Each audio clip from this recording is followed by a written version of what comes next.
Katie, Kazoo, Switcheroo. Get lost. Chapter 1.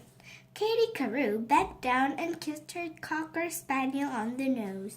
"Don't be afraid, Pepper," she told him. "I'm not going away forever. It's just 3 days." Pepper sniffed at Katie's mouth. Then she licked her right on the lips. Katie let out a big yawn. It was 7:30 Monday morning. Usually that was the time Katie got out of bed. But not today. Today, Katie had already eaten breakfast. She was already dressed, and she was already at school. Katie yawned again. She was so tired. She hadn't slept all the night before.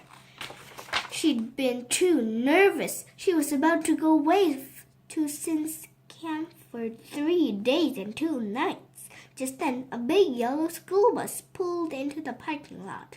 "Yahoo! The bus is here!" Manny Gonzalez shouted excitedly. "Science camp, here we come!" Katie's class has been talking about science camp since the first day of school. The third grades made the trip every year. Some kids were really excited to go. Katie was more nervous. She had never been away from her family for that long before. "Hey, Katie, are you pissed or what?" Katie's best friend Jeremy Fox called out as he and his mother walked onto the school playground. "Or what?" Katie answered nervously. "Come on, camp is great. I spent 2 weeks at sleepaway camp last summer. It was the best time of my whole life." Jeremy was wearing hiking boots and carrying a water canteen. He packed his clothes in a waterproof camp duffel bag. His sleeping bag was made of camouflage material. Katie was wearing her everyday sneakers. Her mother had packed her clothes in the beat-up suitcase she used when she visited her grandma. Suddenly, Katie's cuddle bear sleeping bag seemed kind of babyish. Katie's mom gave a big squeeze. "You are going to have a great time. It's only 2 nights. Think of it as a long sleepover." Mrs. Carew pointed toward the edge of the playground. "Oh, look, here comes Suzanne." Suzanne Luck was Katie's other best friend. Katie figured she must have been planning for a really long sleepover. After all, she was wheeling a huge hot pink suitcase and carrying a small overnight bag. Her father was carrying the magic duffel bag. Quickly, Katie hurried over to help Suzanne with her bags. "Why do you have so much stuff?" Katie asked as she took the overnight bag from her friend. "It was very heavy." "A girl's got to be prepared for anything, Katie." Suzanne smiled as she unloaded the rest of her luggage beside Katie's. "If it's cold at night, I'll need a jacket. And if warm during the day, I need shorts. And I don't want to wear the same outfit at night that I wore all day." "So you're going camping," Jeremy shouted. "You're supposed to rough it." "I am. I didn't be my blow dryer."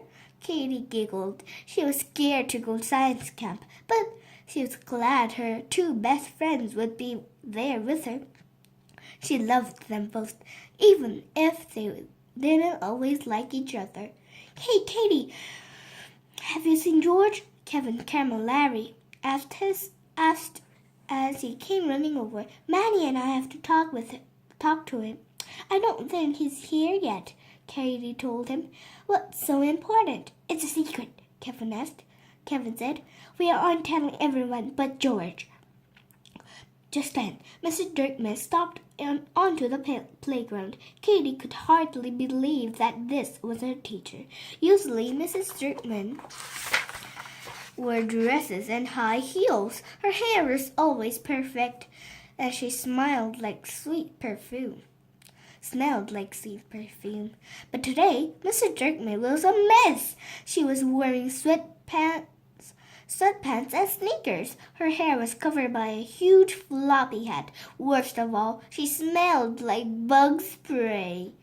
Whoa, check out Mrs. Jerkman, Kevin shouted. She looks like a regular person. A tall man with a beard and a mustache walked over to Mrs. Jerkman. Here are your bags, honey, he said.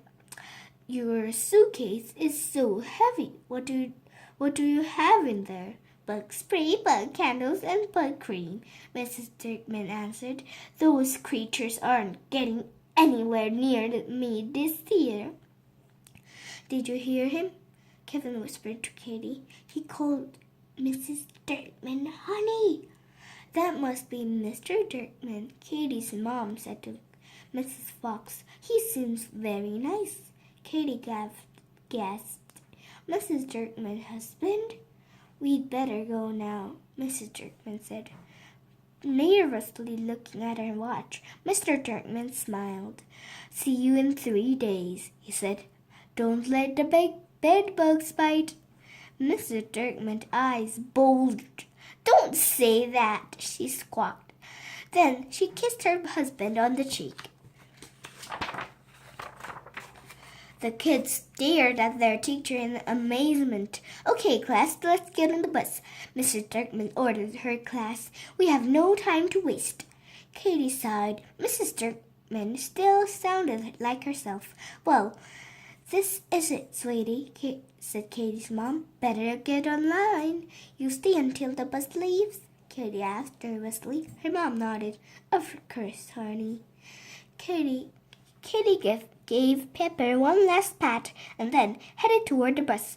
But before she could get on board, Manny started to yell. Mrs. Jerkman, we can't leave, he shouted out. George isn't here yet. The kids all looked around. Where could George Brennan be? Chapter 2. Please, Mrs. Jerkman, we have to wait. Manny begged as the class began to board on the bus. Camp won't be fun without George. We still have a few minutes before all the luggage is loaded onto the bus, Mrs. Jerkman assured him. I'm sure George will be here by then. Katie found a seat near the window in the middle of the bus.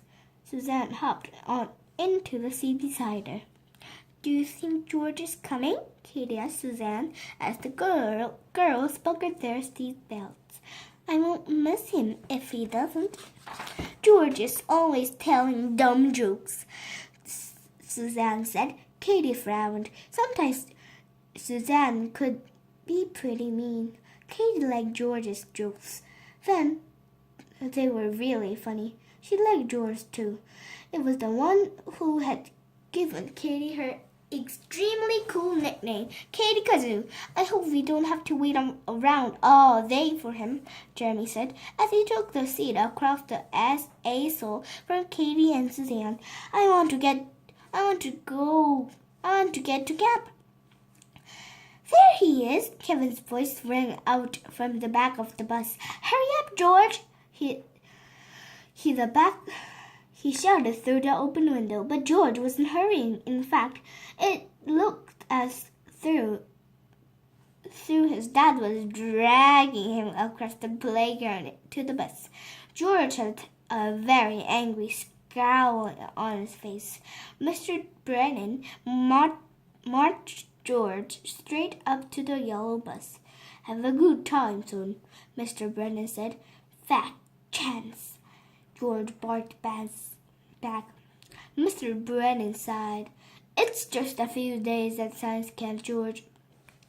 It's like you're joining the army. George didn't answer. He walked to the back of the bus and plopped down in the seat across Manny and Kevin. Kevin smiled at his pal. I'm glad to see you. You wouldn't believe the amazing things I snuck into my suitcase. Kevin leaned over to whisper in George's ear.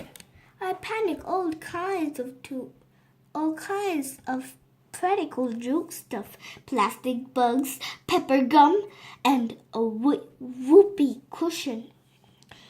Usually, George was really into things like whoopee cushions, but not today.